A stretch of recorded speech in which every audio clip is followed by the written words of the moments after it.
اپنے تہواروں کو بہترین انداز سے سیلیبریٹ کیا کریں.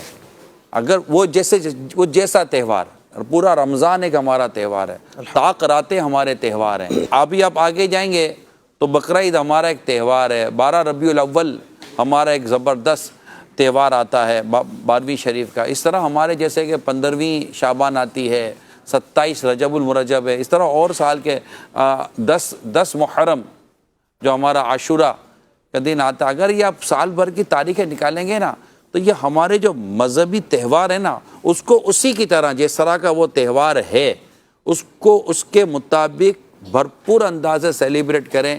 میں اس میں میرے والد مرحوم کی ذکر کروں گا، اللہ تعالیٰ ان کو غریق رحمت فرمائے. مفتی صاحب، میرے والد صاحب نے ہم ماحول میں نہیں تھے، لیکن یہ جو میں کچھ کہہ رہا ہوں نا، جمعۃ الوداع خاص منوایا جاتا تھا، ہم کو عاشورہ خاص منوایا جاتا تھا. عاشورے میں وہ ہم آپ کو شاید یاد ہوگا، سوالات بھی آتے ہوں گے دارالفتہ میں کہ عاشورے کے نوافل کیا کیا ہیں. تو وہ ذبح کبریٰ سے پہلے ہم کو اٹھا کر کہا جاتا تھا کہ عاشورے کے 2 نفل پڑھ لو، عاشورے کے 2 نفل پڑھ لو. وہ جو بھی ایک ماحول تھا.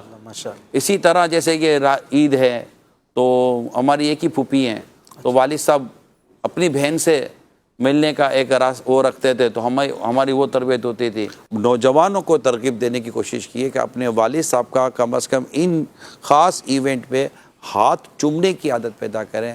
اس سے ایک والد صاحب کو بہت آنر فیل ہوتا ہے، وہ پرائڈ فیل کرتا ہے، اچھا لگتا ہے. امی کے تو دست بوسی کرنی ہے، امی کے تو قدم بوسی بھی کریں، آپ ہاتھ بھی چومیں، پاؤں بھی چومیں، مزہ آ جائے گا. آپ دنیا میں کہیں بھی ہیں، ہمارا یہ کلچر اور ہمارے یہ ثواب کے جو مواقع ہیں یہ ضائع نہیں ہونے چاہیے.